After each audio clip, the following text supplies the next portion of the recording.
It's always a good idea for the home cook to have a few pasta recipes that they can pull out of their back pocket at the last minute. Julia's here, and she's going to show us a quick recipe that features cherry tomatoes. I'm intrigued. Well, cherry tomatoes are brilliant because they're available year-round, and they just pack more flavor than those big old beef steaks. They have more sugar, they have more of those savory glutamates, and they have more soluble pectin, which means you don't have to reduce it for a while in order for that sauce to coat the pasta. I feel like in January, too, they're a lot better than the tomatoes from the supermarket. Yep, and everything else is pantry friendly. So to get started, actually this sauce is so darn fast. We're gonna put the pasta water onto boil before we start making the sauce. All right. That's how easy this recipe is. So this is 4 quarts of water, nice big pot, put the lid on. Now the clock's ticking. This is the timer. So it certainly is. Now, I'm not only confident that this sauce is gonna be done in time, I'm gonna make a topping. Now, this topping's totally optional, but I know you're gonna love it. So I have 2 tablespoons of extra virgin olive oil in this 10-inch nonstick skillet, medium heat, just looking for it to shimmer. Okay. In the meantime, I'm gonna prep some anchovies. So some of these are for the sauce, some are for the topping. I'm gonna chop them all right now. I rinsed these off and patted them dry. You really want them to melt into the sauce and melt into the topping. They just add a lovely background note. Just a savory umami bomb. That's it, umami bomb. Say that 10 times fast. Umami bomb, umami bomb, umami bomb, umami bomb, umami bomb. That's pretty good. All right, gonna add this 1 anchovy, and I'm gonna add some capers. This is Okay. a 1/4 cup of capers that I rinsed and patted dry. And I am stepping back. Yeah, so medium heat. So we're just gonna cook this for a few minutes, about 3 minutes. We're looking for those capers to shrink and darken in color. All right. Oh, those are perfect. Now I'm just gonna take the capers and anchovies out with a slotted spoon, just so I can leave that oil in the pan. Oh, you got that look on your face? I just want a big loaf of bread, smear of butter, and then those right on top. Fried capers and anchovies? Yeah. I know. There we have it. The solids are out. Now back to the oil left in the pan, I'm gonna add some panko. This is 1/2 cup of panko, 1/8 of a teaspoon salt, 1/8 of a teaspoon pepper. Now we're gonna toast the panko in that flavorful oil for another 4 or 5 minutes till they're nice and golden. Again, over medium heat. Oh, you did create such a beautiful flavored oil. Don't waste it. That's right. All right. Oh, Beautiful. aren't they? That only took about 4 minutes. It smells great too. Yeah, right back into the bowl. Now I'm gonna mix in the fried capers and anchovies, 1/4 cup of fresh parsley, and this is a teaspoon of fresh lemon zest. Now again, this is optional. If you didn't want to make this or these aren't your flavors, you could just substitute Parmesan on top of the pasta. That tastes delicious too. Once you've had this, and if this is your thing, you'll never not want to make it. I just want to point out that you haven't even made the sauce yet. I know. And I would be fine with that on pasta. All right, that's it for the topping. Now on to the sauce. I'm gonna start with a little bit of garlic, just 2 cloves. We're gonna slice them thin. So I'm just gonna take off that root end there. All right, so there we have some nice thinly sliced garlic. Gonna put it in this little pot, and this pot has 4 tablespoons of extra virgin olive oil. It's not on yet. Now we're gonna add the reserved anchovies. It's about 2 anchovies.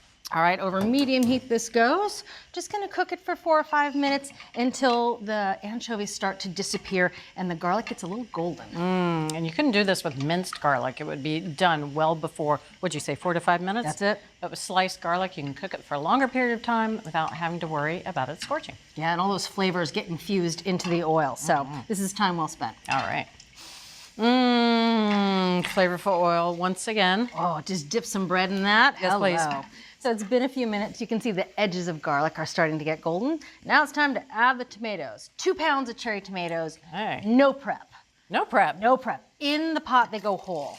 Isn't that something? That is really easy. It is super easy. Yeah. All you have to do is wash them. And that's why I love this recipe. It's great for beginners. I taught my 12-year-old to make it because I think if you're gonna have one sauce in your back pocket that you don't need a recipe for, this is it. Lovely. So 2 pounds of tomatoes, gonna add a little bit of salt. This is 1.5 teaspoons of salt, 1/4 teaspoon sugar, just a little bit. And this is red pepper flakes. I like it a little on the spicy side. So that's 1/4 teaspoon pepper flakes. So you could adjust that as you want to. All right, so I'm just gonna shake these tomatoes around. All right, so you just wanna get those tomatoes coated with all that flavor. Now we're gonna put the lid on, crank the heat to medium high, and just let it go for 10 minutes, hands off. So the tomatoes on the bottom will cook and turn saucy. The tomatoes on the top will soften but stay whole. So let's take a look at this pasta water. Ha-ha. Boiling. She's boiling, which is good. Again, this is 4 quarts of water, classic pasta cooking method. Tablespoon of salt. Hey! Yeah, I love that part.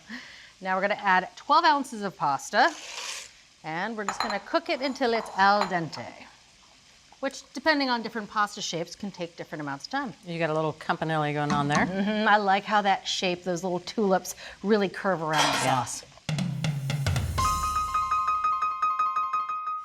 All right, it's been 10 minutes. Time to take a peek. Oh, yeah. Oh, it smells good. You can see the bubbling around the edges of the pot. That's the tomatoes on the bottom that have released their juice. And the tomatoes on top, you can see they're softened. Their skins have just started to split, but they're still whole. A little withered. All right, so I'm gonna cover this, put this off the heat.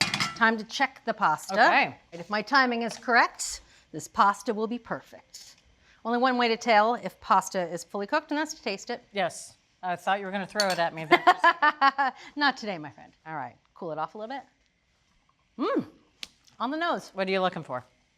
A little bit of bite in the very center, but tender on the edges. All right. So if you wouldn't mind draining it, but also saving some of the cooking liquid while you're over there. Yep, you got it. Side. Meanwhile, I'm just gonna tear some basil leaves. Sounds good. About a half a cup? Yeah. That sound good? Yeah, we may not use it. It's just to loosen up the sauce if we need to. So we're gonna finish this pasta with some fresh basil. And rather than cut it, I'm just gonna tear it into some nice big pieces, nice rustic pieces. This is a very rustic dish. That's about a half a cup of basil. All right, back into the pot we go. All right. All right, now I'm gonna gently transfer this tomato mixture right into the pasta. Oh, yes, wanna get all the little bits on the bottom of the pan in that pot. Oh, hello, garlic. It's a lot of flavor. You don't want to leave anything behind. Nope.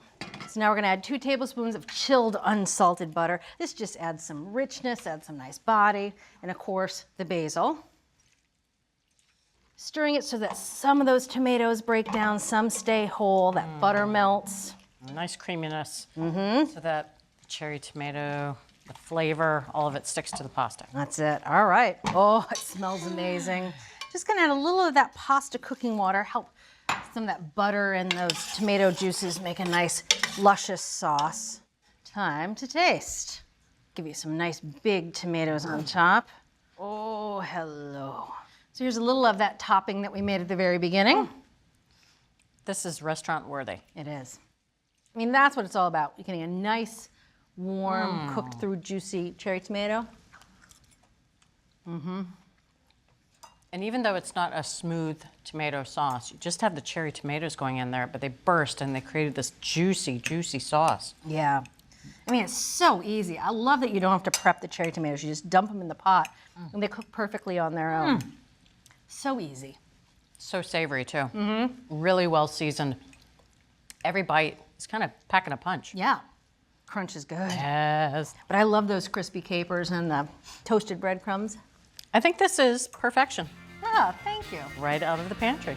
And if you want to make this a perfect sauce at home, start with a crunchy breadcrumb coating. Saute anchovies with capers and then toss with breadcrumbs. Cook cherry tomatoes with garlic and anchovies until the tomatoes start to break down. Toss pasta with the sauce and butter, then finish with torn basil. So from America's Test Kitchen, a tasty and quick pasta with burst cherry tomato sauce.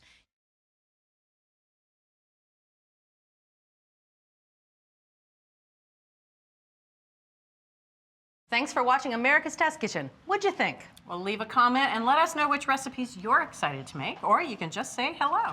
You can find links to today's recipes and reviews in the video description. And don't forget to subscribe to our channel. See you later. I'll see you later.